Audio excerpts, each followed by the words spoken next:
Assalamualaikum warahmatullahi wabarakatuh. Waalaikumsalam warahmatullahi wabarakatuh. Alhamdulillah pada siang hari ini kita bisa bertemu kembali dalam keadaan sehat walafiat dalam rangka melaksanakan kewajiban kita sebagai seorang muslim, yaitu menuntut ilmu. Bagaimana kita ketahui bahwa menuntut ilmu itu adalah hukum nyawa. Baik, anak-anakku semua, sebelum kita mulai pembelajaran kita pada siang hari ini, mari kita awali dengan membaca doa. Semoga ilmu yang kita dapat menjadi ilmu yang barokah dan amin. Silakan untuk ketua kelasnya untuk memimpin doa. Ya. Siap. Doa mulai. Bismillahirrahmanirrahim.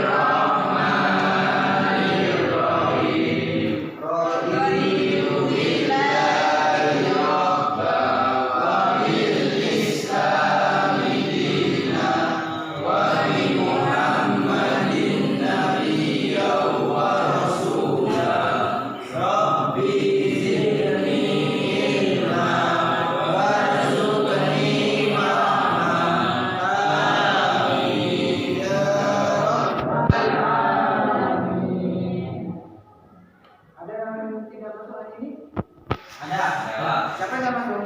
Eri kemana Eri? Izin. Adi Utomo. Alfi Karimullah. Riyadi. Adi Maisela. Kursi Markia. Muhammad Rofiki. Isbatul Hasanah. Ahmad Mutikatul Soleh. Izin ya? Ya.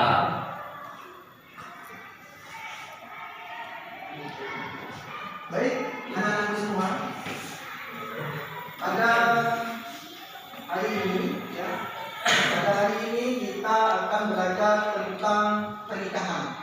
Tentang pernikahan. Tahukah kalian pernikahan? Tahu. Pernah ada di acara pernikahan? Nah. Ya. Tetapi pada minggu kemarin kita belajar tentang bab qada dan qadar. Jadi kita belajar tentang bab qada dan qadar. Masih ingat kalian pengertian dari qada? Takdir. Ya? Qada itu adalah ketentuan Allah Subhanahu wa taala di zaman azali. Ya. Kemudian materi yang akan kita pelajari pada hari ini yaitu tentang pernikahan. Apakah pernikahan ini ada kaitannya dengan materi pelajaran kita pada minggu kemarin, yaitu tentang qada dan qadar? Apakah ada hubungan? Ada kaitannya? Apa kaitannya? Ada yang tahu kaitannya? Apa yang berhubungan? Bagus, ya. Jadi kaitannya adalah tentang perjodohan. Ya, jodoh. Jodoh itu sudah ditentukan oleh Allah. Ya, jodoh itu sudah ditentukan oleh Allah. Betul atau tidak? Betul. Ketika kita menikah itu sudah ketentuan Allah Subhanahu wa taala yang ditentukan sejak zaman azali. Jadi jodoh itu adalah ketentuan Allah di zaman azali. Dan ini termasuk dari takdir mubrom. Takdir mubrom artinya takdir yang tidak bisa berubah. Kemudian anak-anak semua ya, apakah kalian pernah hadir di acara akad pernikahan? Akad pernikahan. Siapa yang hadir di sana? Yang hadir siapa? Hah? Yang hadir siapa? Kalau di akad pernikahan itu siapa yang hadir? Wali nikah. Ya, wali nikah itu dari pihak siapa?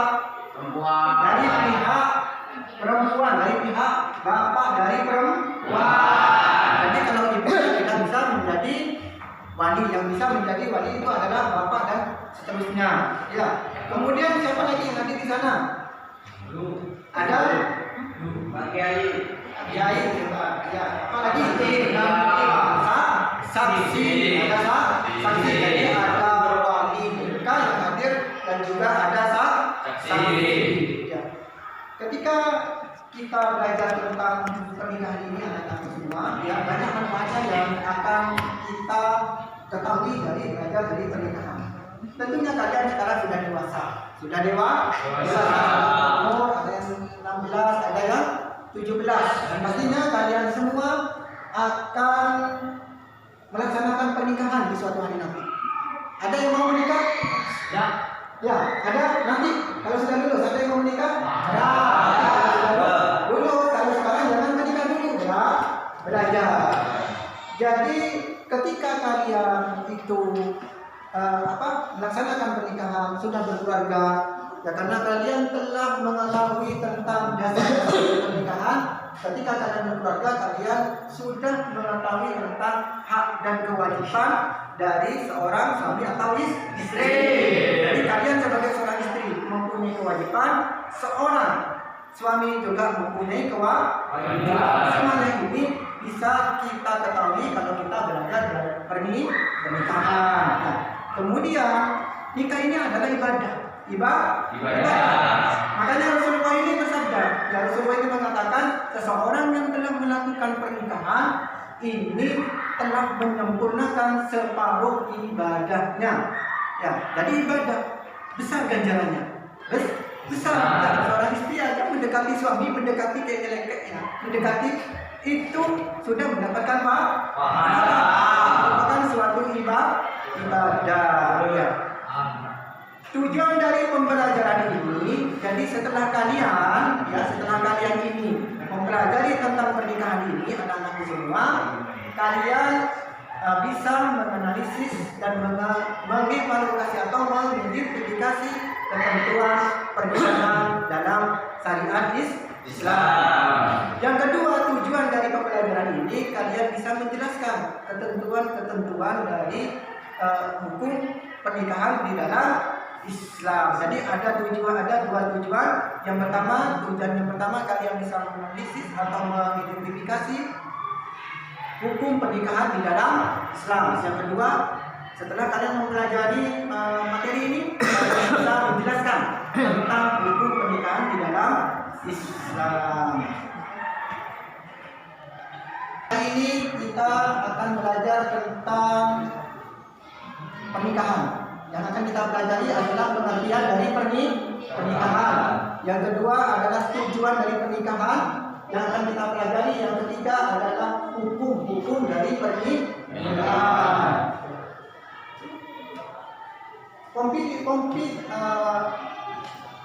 KD yang akan kita pelajari. KD, ya, kompetensi dasar yang akan kita pelajari pada hari ini adalah menganalisis dan mengevaluasi ketentuan pernikahan di dalam Islam. Indikatornya kalian bisa menjelaskan, nanti setelah belajar ini kalian bisa menjelaskan hukum pernikahan di dalam Islam. Yang kedua, kalian bisa mengidentifikasi pernikahan di dalam Islam. Baik ya, anak-anakku semua. Sekarang saya akan kalian berkelompok. Ya, kelompok bisa berhadapan-hadapan. Ya, bisa berhadapan-hadapan. Berkelompok dulu. Berkelompok. Ya, silakan berkelompok seperti biasanya. Silakan berkelompok. Macam ke belakang, tidak apa-apa. Ya. Jangan ke belakang. Berkelompok.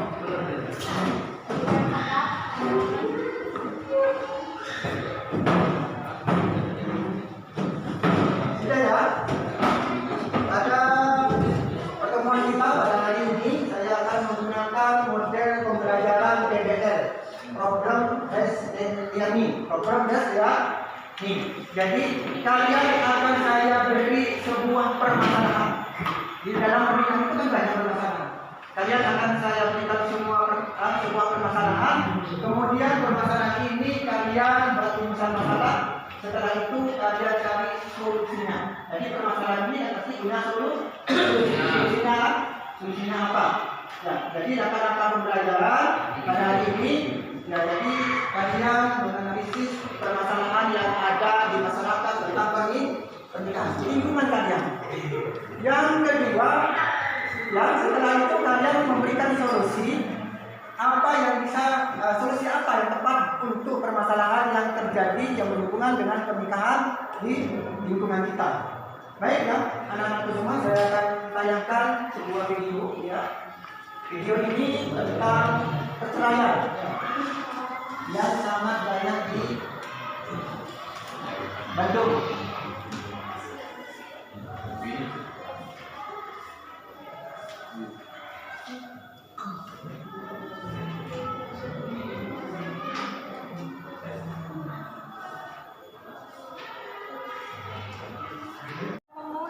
Di Pengadilan Agama Soreang, Kabupaten Bandung, Jawa Barat beredar di akun Instagram @bandung.update. Bandungers, jangan pakai curiga, ini bukan antrian penerima bantuan sosial, tapi antrian orang-orang yang mau cerai di Pengadilan Agama Soreang. Tulis akun Instagram @bandung.update. Dilansir dari Kompas.com, pihak Pengadilan Agama Soreang membenarkan hal tersebut. Rata-rata setiap hari memang penuh, biasanya Senin, Selasa, Kamis yang penuh. Kata Ahmad Sadikin, Panitera Muda Gugatan Pengadilan Agama Soreang saat dihubungi Kompas.com Senin 24 Agustus 2020. Ahmad menjelaskan antrian tersebut terjadi lantaran jumlah ruang sidang yang terbatas, sementara para pengaju gugatan cerai terbilang cukup tinggi. Dalam satu hari, seperti hari ini, kata Ahmad, pihaknya melayani lebih dari 150 gugatan cerai. Kalau sekarang masuk pembuktian setengah, berarti jumlah pengunjung dikali 3. Bisa sampai 500 orang. Belum yang mengantri di pos bakum, daftar perkara baru, dan yang mengantri mengambil produk pengadilan. Jelasnya. Video ini yang saya tayangkan tadi, berita di Kota Bandung yang mana setiap tahunnya terjadi peningkatan angka perceraian. Coba kalian diskusikan ya. Setelah kalian diskusikan ini ya, permasalahan yang ada di Bandung ini, angka perceraian yang sangat banyak. Setelah itu kalian presentasikan. Silakan didiskusikan dulu. Ada kalian semua masing-masing diskusi.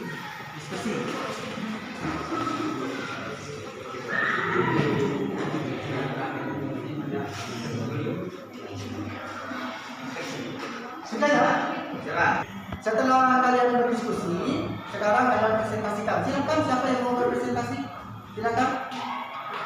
Apa namanya? Nur Madila. Ya, coba silakan maju ke depan. Maju ke depan. Gak apa-apa, maju ke depan. Presentasi.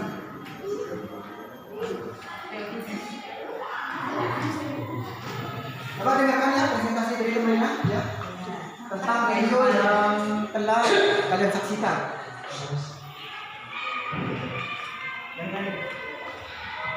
Dari paparan yang disajikan di video, kita bisa mengambil kesimpulan bahwa banyak faktor yang menyebabkan perceraian. Di antara faktor yang sangat berpengaruh terhadap kasus perceraian adalah tidak mempunyai seorang suami memberikan nafkah kepada suaminya.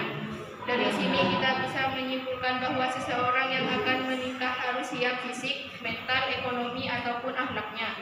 Apabila seorang laki-laki yakin dia tidak bisa menafkahi calon istrinya, maka haram hukumnya untuk menikah. Ya, bagus ya.